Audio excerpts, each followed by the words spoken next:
Well, let me say that we have a 30-inch water main break that has occurred. We are happy to announce at this time, under the circumstances, that there has been no complete loss of water. However, we do have 8,800 residents, homes, 20,000 approximate residents who are suffering from potentially low water flow.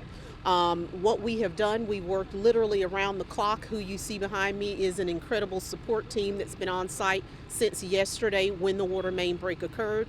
For everyone watching, I want to be very clear that this water main break is a result of two things. These pipes were installed in 1941, and of course, due to inclement weather and freezing temperatures, we now have a water main break.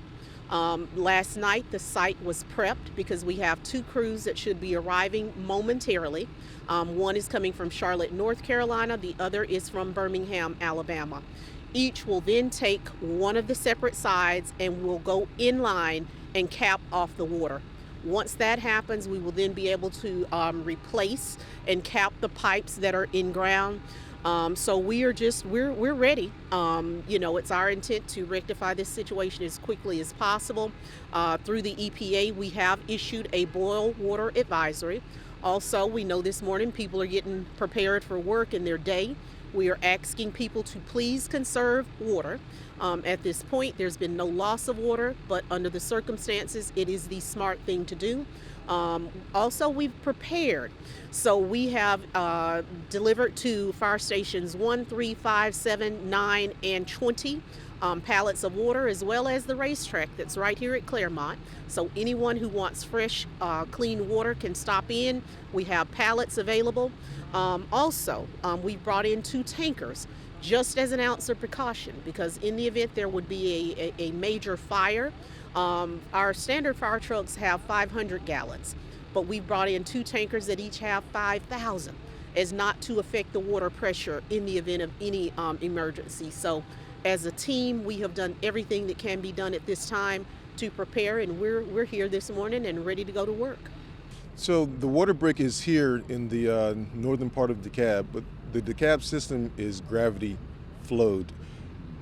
The lower part of the county is where the water is having difficulties reaching, so that's where you're going to have the lower water pressures, not around the area where the break is. Perfect. Okay, that makes a lot of sense. I kind of thought that. Gravity. But I wasn't sure. You mentioned these pipes are from 1941.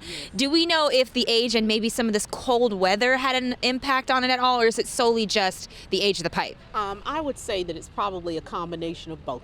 Under the circumstances, coming off of freezing temperatures and aging pipes are a recipe for destruction.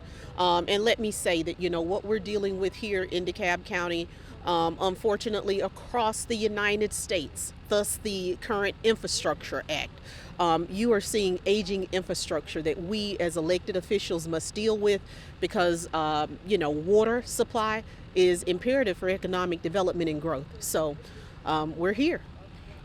This is a big pipe. Is there any concern of the road actually collapsing a little bit here from the water? Because the water's still flowing under there right now, right? Yes, it is. And let me say there's no fear at this time.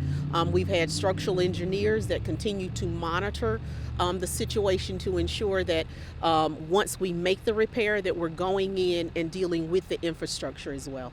And then the repaving aspect of all of this, that's going to take some time, yes, no? Yeah, it will take some time, but right now getting that water capped and getting the pipe replaced is of paramount importance. Everything else we can move expeditiously on.